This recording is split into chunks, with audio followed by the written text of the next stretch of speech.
जय जगन्नाथ सांग मैंने मु सुब्रत वेलकम करुच्ची मो यूट्यूब चैनल को। तो आज नुआ जॉब गोटे वैकेंसी बाहरी सारी जहाँकि जानी जूनियर क्लर्क।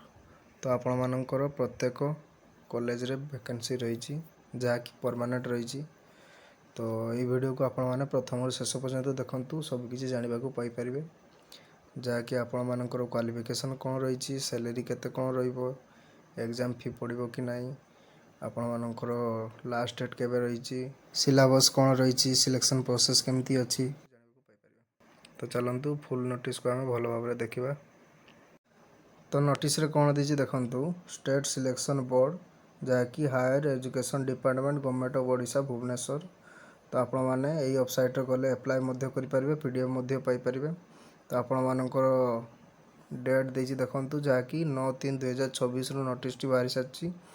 तो कौन देती देखु for recruitment of the post of junior assistant in state public. तो आपण मानकर यूनिवर्सिटी तो यूनिवर्सिटी भी आपण मानकर जॉब रही। तापर गवर्नमेंट कॉलेज रे भी आपण मानकर जॉब रही एनसीसी तापर एमती विभिन्न प्रकार कॉलेज रे आपण मानकर जॉब रही। एटा परमानेंट जॉब मध्य आपण मानकर रही। तो चलतु नेक्स्ट कौन देती देखा। तो आपण मानकर एप्लाय डेट मध्य स्टार्ट हो देखिपुर कि 11/3/2026। तो आपण मानकर मार्च मास 11 तारिख रु आपण मानकर एप्लाय डेट स्टार्ट हो।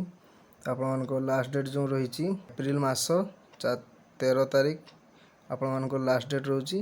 जदि आपण माने एप्लाय करने को चाहते तो यहाँ तांकर वेबसाइट लिंक रही। तो ये लिंक रे जाइए आपण माने एप्लाय करें। तो पोस्ट संख्या देखा गले आपण मानकर ST SC SC BC UR PWD तो समस्त मानकर एटी पोस्ट रही विभिन्न प्रकार पोस्ट देखिपे government degree college higher education department रे भी रही एनसीसी हायर एजुकेशन डिपार्टमेंट भी रही एमती बहुत डिपार्टमेंट रे आपण मानकर पोस्ट देखा पाइपर। तापर देखंतु आपण मानकर पोस्ट केते रही। तो आपण मानकर एठरे टोटाल पोस्ट देखिपे 883 आपण मानकर टोटाल पोस्ट रही जहाँकि एसटी एससी देखिपे 223 पोस्ट रही। तापर एससी देखिपे 157 पोस्ट। तापर एससी बीसी जो रही आपण मानकर 87 पोस्ट। तापर आपण मानकर जो यूआर जनरल मानकर देखिपे 416 गोटी पोस्ट रही। तो टोटाल पोस्ट देखा गले 883 गोटी आपण मानकर पोस्ट रही। तो देखिपे ये विभिन्न प्रकार पोस्ट रही जहाँकि जूनियर असिस्टेंट देखिपे 5टी रही एवं जूनियर क्लर्क गोटे रही आपण मानकर एथिरे पोस्ट। तो एथिरे आपण मानकर ग्रुप सी लेवल 4 रे आपण मानकर जॉब रोची जहाँकि गवर्नमेंट टाइप रो परमानेंट जॉब रोची। तापर एज लिमिट आपण माने देखिपे केते देची आपण मानकर एज लिमिट एठे 21 वर्ष रु 42 वर्ष भितर आपण मानकर एज लिमिट हेतिवा दरकार। तो 1 जनवरी 2026 रु आपण मानकर एज काउंट हो। तो 1 जनवरी 2026 भितर आपण मानकर 21 रु 42 वर्ष हेउथिवा दरकार। तो एठिरे आपण मानकर एज रिलैक्सेशन रही जहाँकि देखिपे 5 वर्ष आपण मानकर एज रिलैक्सेशन अच्छी एसटी एससी। तबे देखिपे आपण मानकर जो एजुकेशन क्वालिफिकेशन कौन देची।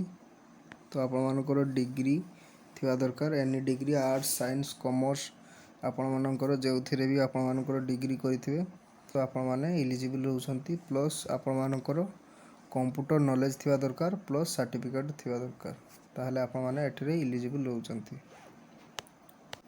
तो एठिरे आपण मानकर सिलेक्शन प्रोसेस केमती रही देखंतु जहाँकि फास्ट रिटन हम तापर स्किल टेस्ट रही। तो रिटन एग्जाम आपण मानकर 200 मार्क हम स्किल टेस्ट 50 मार्क हम टोटाल 250 मार्क आपण मानकर रही। आपण मानकर देखंतु सब्जेक्ट कौन कौन रही एग्जाम रो फास्ट रही देखंतु जनरल इंग्लिश जहाँकि 60 मार्क। तापर जनरल नॉलेज जीके जहाँकि 40 मार्क। तापर जनरल मैथ जहाँकि देखिपे 40 मार्क रही।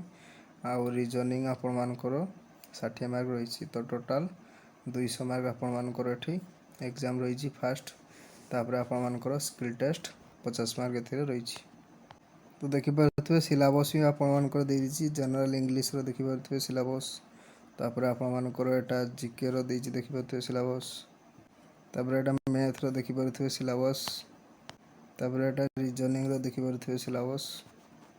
तो एथिरे आपण मानकर जो एप्लिकेशन फी रही देखिपे जहाँकि 500 टंका आपण मानकर एप्लिकेशन फी रही एससीबीसी मानक पई। तापर आपण मानकर जो 200 टंका फी रही सेटा होची आपण मानकर एसटी एससी बा पीडब्ल्यू कैटेगरी पिला मानक पई। आपण माने अप्लाई करबा को चाहूतिले तो एटा लिंक रही आपण माने ए लिंक रे जाई के अप्लाई करि परिबे।